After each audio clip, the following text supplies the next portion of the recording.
Merry Christmas, everyone, and welcome to the Stanford Lee Show, the place for songs, stories, musicology, and more. And if you like this video, give us a big thumbs up, subscribe, share it with your friends, and look at the links and content below. So let's get started with Christmas. And I wanted to share a little bit, reflect upon the idea of the sacred and the profane, and the balance between the two. It's kind of interesting sometimes. So let's get started.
Hey everyone, we've made it to Christmas.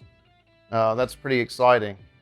And if we haven't made it to Christmas, we're pretty dang close. So welcome to the hearth here. You notice the nice fireplace, and I'm also here with my nativity scene that I made with my hands out of clay. Made it for my mom. And you can see the little Christ child and Mary and three wise men. And I like making stuff, just like I like making songs and creating things. Today I wanted to talk about the sacred and the profane, and kind of about the balance between the two. With art, I was always aware that there was that interplay between the two. I think my first notion of it was when I was studying classical art, and so many of the roots of Western civilization and Christianity harken back to pagan times, and that's not necessarily a bad thing. It's kind of the way culture repurposes itself as it grows in knowledge and in history. It also remembers the past in some way, and in the holidays, I think we remember the past, and we also look forward to the future and our times together with our family. To demonstrate the idea of the sacred and profane, I've even included a painting by Hans Holbein the Younger, which is interesting as the story unfolds about the origin of the song, What Child Is This? Well, it's actually attributed to Henry VIII, kind of a controversial figure, and a very strong individual in his own right. It's kind of a song about passion. So if you can imagine, I mean passion in the most blatant sense, you know. This song, Greensleeves, if you really kind of read between the lines, and you take that melody, put some words to it, and then you have What Child Is This? So it's interesting that it was, some bard was playing this racy song that Henry VIII wrote, and then it becomes a Christmas standard, actually considered a sacred song, but with a background that's not so sacred. And yeah, another thing about music was growing up Christian and being around secular music and rock and metal, I mean, it was kind of cool. I'll admit, I'm kind of a Striper fan. I mean, pretty awesome. And I was at a music convention and actually got to sit like about 10 feet away from Michael's suite, ripping on guitar. And it was pretty awesome. And I guess back in the day when I was a little kid, they were considered kind of profane because they, took all of the Black Sabbath and the metal and then they made it Christian. But you know what? That's kind of our history. I mean, when you look at the church and all the great art and masterpieces that repurpose those ideas from pagan cultures and then uplift it with a sacred message.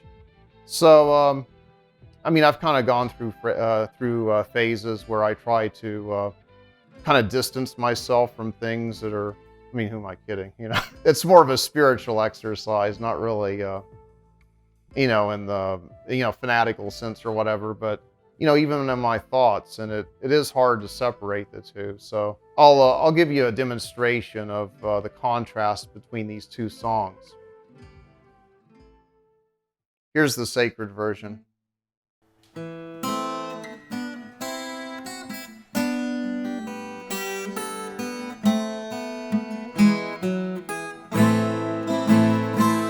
What child is this who lay to rest on Mary's lap asleep, whom angels greet with anthems sweet, while shepherds watch are keeping?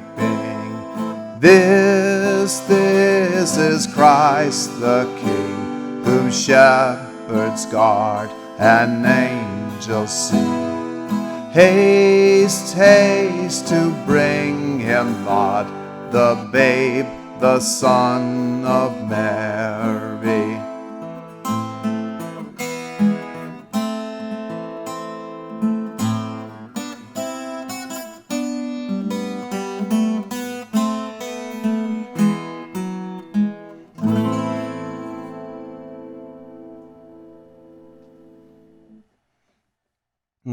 And this, if you will, would be the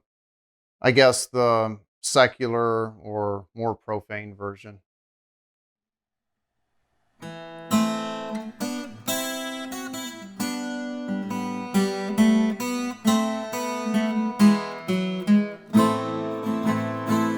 Alas, my love, you do me wrong, to cast me off discourteously, and I have loved you all so long, delighted in your company. Greensleeves was my delight, my heart of gold. Greensleeves was my heart of joy, and who but my lady Greensleeves?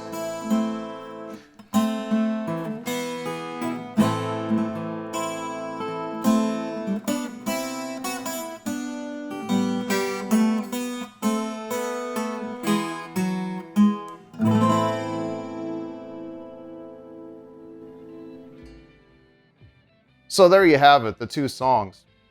Who's to say, which is better and which is worse, because they both represent our human condition and, struggle with the divine and with our own passions.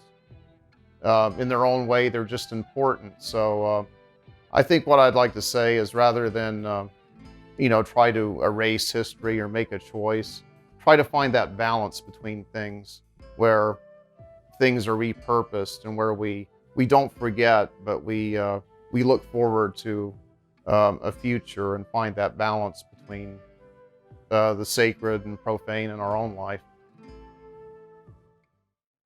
So if you're looking for some good versions of the song, I know a couple good versions of Greensleeves, one by Lorena McKinnott She's a great artist. Um, okay, surprising to me is Shorty Rogers, jazz musician, and I've even tried to attempt that piece the way they played it in a 3/4 kind of jazz swing, and it's pretty cool. So if you want some more of that, check it out. And thanks everyone for joining me for Christmas, and I'll see you next time on the Stanford Lee Show.